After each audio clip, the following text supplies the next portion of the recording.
I was on my computer searching for a brand new recipe for dinner, and I kept running into chicken fried steak. But that's when I saw it. Panko fried steak? No matter what I tried, it would not leave my head. So obviously now, I have to compare it to the original.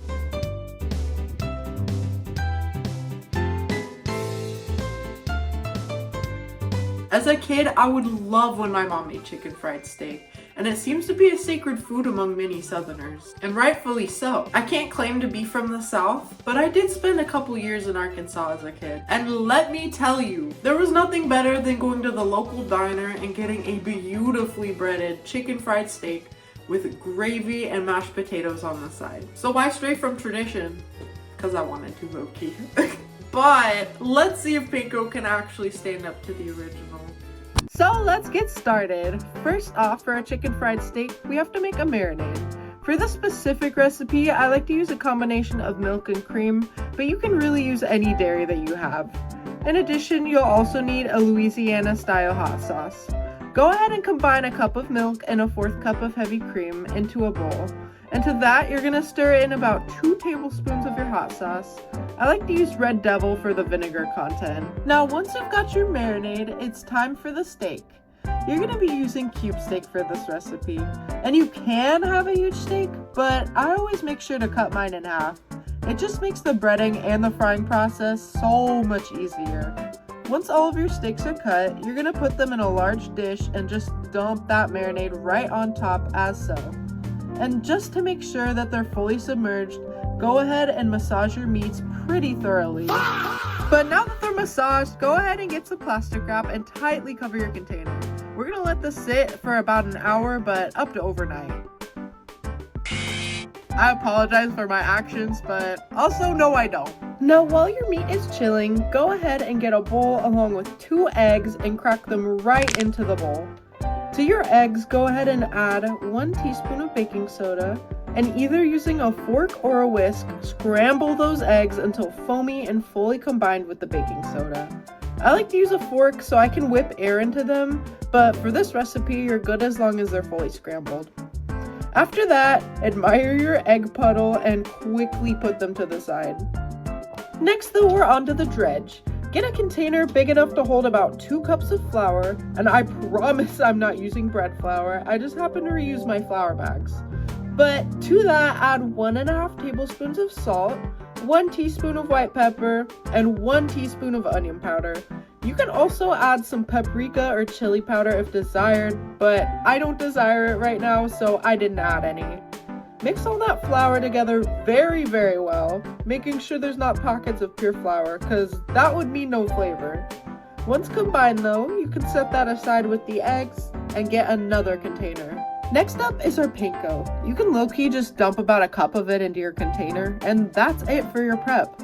Go ahead and set that bowl aside along with your other ones, and now you can finally take that meat out of the fridge. The reason we marinate it is so that when it cooks, it should have a decent amount of moisture inside to keep it from drying out. But finally, it's time to bread your steak. Set up a station as so, and make sure you use the wet hand, dry hand method so you don't get clumps of flour everywhere. Coat it in flour, egg, and more flour, and that's really it for the flour version. Just make sure that you get the flour in all of the little crevices, and your steak is going to turn out beautifully. Just look at how pretty she is. And now it's time to bring the panko back out. For this one, you're going to coat it in flour and egg, just like the other one, but instead of going back in the flour, you're going to coat it in panko, making sure you fully cover it. To ensure this, I pressed the panko hard into the meat, but somehow that resulted in this. What's it, DJ? I don't know. Look, it's still going. Now finally, after you finished your panko one, you can set it aside and start preheating a cast iron or a pan with oil. You don't want to add too much oil here as we're just shallow frying it today. I believe I added a little less than 1 centimeter.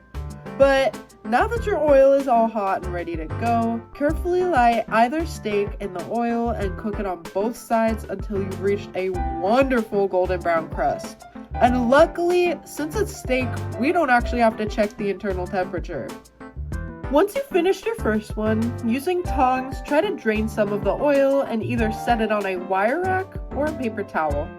Make sure to let your oil get back up to temp, but then you can drop in the other one slowly as so.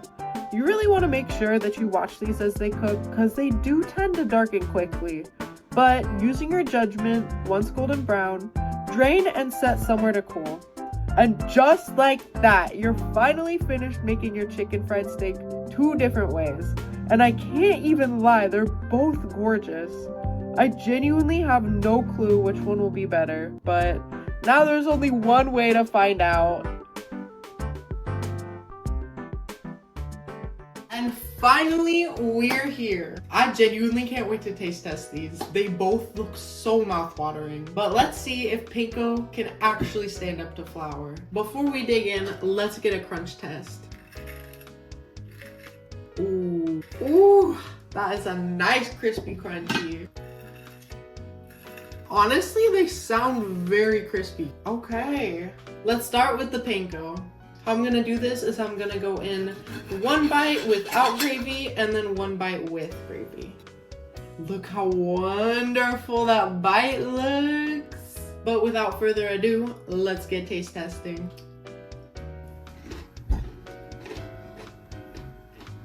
Okay. Oh my god, that crunch adds like a really nice texture. It's so savory and crispy, but it genuinely still has that comforting feeling of the original. I think the panko was a wonderful addition to this meal. I'm genuinely so excited for bite 2. Oh yeah. There she is with some gravy.